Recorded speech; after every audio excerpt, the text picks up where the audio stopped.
Welcome to China Insider. I'm Iris Tao. Several pro-democracy legislators in Hong Kong are being followed and filmed by plainclothes officers. These surveillance tricks are usually carried out by the CCP's National Security Police to impose fear and pressure on politicians of different stances. Hong Kong legislators are concerned that such white terror has already begun even before the official implementation of Hong Kong's national security law. Even before the implementation of the national security law in Hong Kong, many pro-democracy legislators in the Hong Kong Legislative Council are being followed. Joshua Wong, the Secretary General of the pro-democracy party Democisto, shared a video of him being followed. According to foreign media, the surveillance tactics are the same used by the CCP.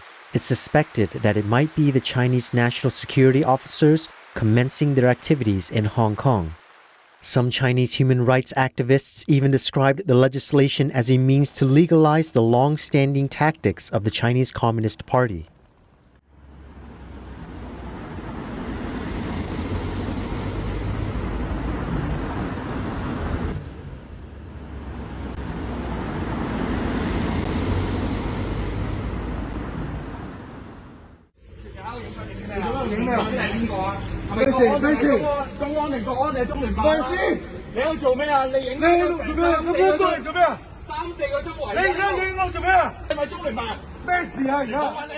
On June 6th, Joshua Wong published the video on Facebook and said that a team consisting of 4 people were following him and his friends separately. When they were exposed, they screamed the word "stealing" and then hopped in a taxi and left. In addition, many other pro-democracy legislators also expressed that they have been followed. Raymond Chan Chi-chuen is also a member of the Hong Kong Legislative Council. On June 4th, he indicated on his Facebook account that many sources have shown evidence that he was being followed. Former Vice Chairwoman of Democisto and the council member of Hong Kong's Southern District, Tiffany Yuen Ka-wai, also posted on Facebook a video of her being followed by men. Jeremy Johnson Tam Man Ho, currently a member of the Legislative Council, found himself being followed by someone with a mainland Chinese accent.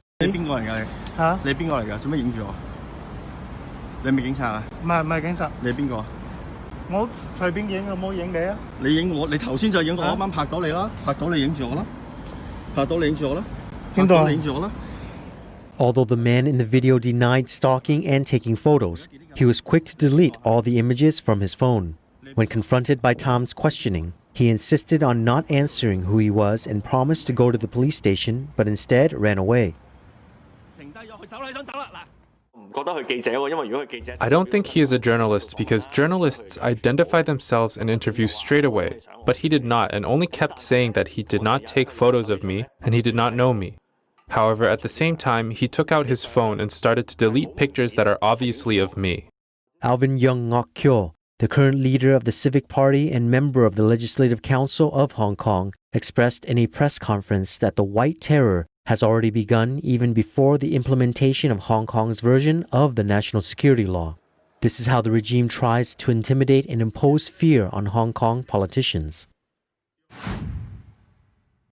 The CCP regime is imposing the national security law in Hong Kong. At the same time, President of Taiwan, Tsai Ing-wen, has proposed a government-led Hong Kong humanitarian assistance, an action plan to help Hong Kongers seeking asylum in Taiwan with housing and employment support. While a year has passed since Hong Kong's anti-extradition campaign, the CCP is speeding up its push for the Hong Kong national security law. Meanwhile, the President of Taiwan, Tsai Ing-wen, has proposed a Hong Kong humanitarian assistance action plan coordinated by Taiwan's Mainland Affairs Council. Media sources reported that the proposal has been sent to the Executive Yuan. Facing the draconian national security laws, the people of Hong Kong continue to protest on the streets. Taiwan has been planning a rescue plan for Hong Kongers. According to media reports, the Hong Kong Humanitarian Assistance Action Plan will be implemented by the Taiwan-Hong Kong Economic and Cultural Cooperation Council. This year's budget will be paid for by the Mainland Affairs Council's emergency relief expenses, and next year's budget will be officially included in the Mainland Affairs Council's budget. We will provide the necessary assistance the Hong Kong people need so that they can come live and work in Taiwan. Our hearts and determination to take care of the people of Hong Kong will never change. According to media sources, when Hongkongers travel to Taiwan to apply for asylum, Taiwan will ask Hong Kong human rights lawyers to write legal assessments to help verify their identity. Taiwan's National Security Agency and Investigation Bureau will assist in checking the identity of the case to avoid Chinese infiltration. The housing services are in two types, self-housing and group housing. The care services include providing basic living, psychological counseling, medical insurance, as well as schooling and employment assistance if granted permission to stay. Young people want to leave Hong Kong not because they want to give up Hong Kong, but because they would be the first ones to be targeted against or even purged after the Hong Kong national security law comes into effect. I hope that moving on with the project will be the formation of a supervisory committee made up of citizens and the government that can ensure the project's long-term viability. The Hong Kong Humanitarian Assistance Action Plan has a 2-month notice period for implementing the rules, but the plan will be implemented after the Executive Yuan approves of it, which would apply to Hong Kongers who are currently applying for political asylum but have not yet passed the screening process. Han Kuo-yu, the mayor of southern Taiwan city of Kaohsiung, was voted out of office after an unprecedented recall election on June 6. It was believed that voters ousted Han because of his close ties with Beijing and a series of broken promises to the people. A netizen made a short film gathering footage of his unfulfilled promises, misstatements, as well as his CCP-friendly conduct. The first successful recall of a mayor in Taiwan history. Why was Han Kuo-yu recalled? Han Kuo-yu is the first Taiwan mayor ever removed from office. Some netizens prepared a short film showing how Han dishonored his promises, as well as his various misstatements, and more importantly, his close relationship with the CCP. Why did Kaohsiung citizens vote to oust Han in 2020? In November 2018, Han was elected as the mayor of Kaohsiung, the third largest city in Taiwan, but started a campaign for president less than 5 months later. He also made a lot of misstatements, making him a controversial figure. It was revealed in 2019 that Han was part of the PhD program of Government and Management at Peking University in China from 2001 to 2009. Thus, he is basically an agent trained by the CCP. Although Han Kuo-yu denies it, his relationship with the CCP has always been in question. In a press conference with reporters on November 27, 2019, a reporter asked, "Do you think the CCP has intervened in Taiwan's elections? Will you call on the CCP to not interfere with Taiwan's election?"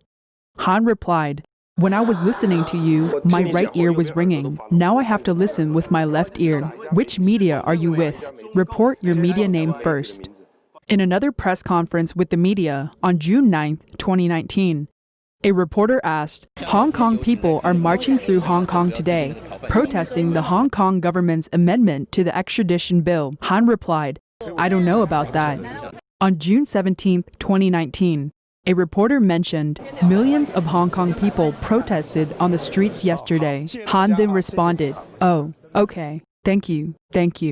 Han has avoided talking about the CCP and the Hong Kong people protesting the extradition bill. In March 2019, Han visited the CCP liaison office in Hong Kong without a public announcement, which triggered a national uproar. He still has not explained the purpose of his visit. The overwhelming public resentment and his vague relationship with the CCP set off a wave of movements to recall him. 3 times, Han filed appeals with the Taipei High Administrative Court to suspend the recall vote. Each was rejected. Some netizens prepared a 3-minute film showing how Han has not met his promises since he was elected, as well as various misstatements and misbehaviors he made, which almost explain why Kaohsiung people wanted Han removed from office. 赛车、赛马、迪士尼、赌场、摩天轮、代言人，给市民好多希望的城市是高雄。 Tallying the promises made by the Kaohsiung mayor, Han Kuo-yu, very few were achieved. As soon as he was elected as mayor, he rushed to become a presidential candidate. The recall movement supporters see Han as totally lacking integrity. Kaohsiung people don't want a mayor whose actions don't match his fancy words. Plus, he is pro-China, CCP. I think Han Kuo-yu better clarify his relationship with China, CCP, before the recall vote, and apologize to the public for visiting the Hong Kong liaison office. On June 6, the recall vote day, the number of votes in favor of Han Kuo-yu's recall exceeded the minimum threshold of 574,996. Under Taiwanese law, the recall of a municipal leader requires a turnout of at least 25% of eligible voters, 574,996 in this case, and a majority vote in favor of the recall. Han Kuo-yu held a press conference and talked about his gratitude, regrets, and blessings, but didn't apologize and didn't accept any interviews. 如果这个城市往好的方向带，一定是能够发光发热。期待下一任市长一样能够让高雄市的市政蒸蒸日上，一样能够让高雄市民过得安居乐业的好日子。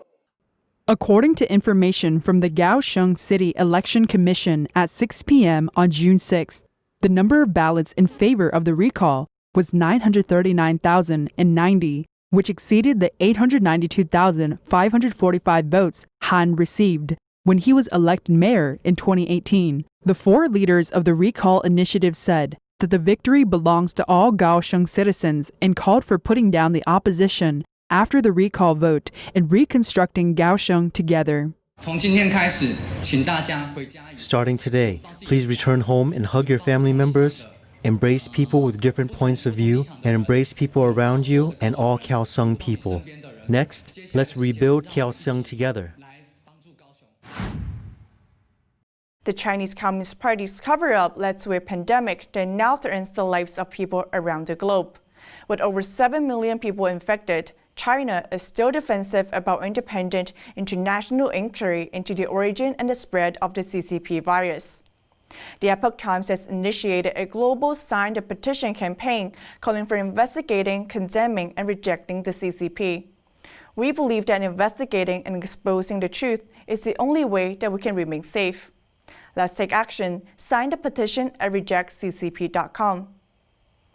That's all for today. Don't forget to like, subscribe, and share this program with friends and family to keep them informed about the latest news and updates. Thank you for joining me. See you next time.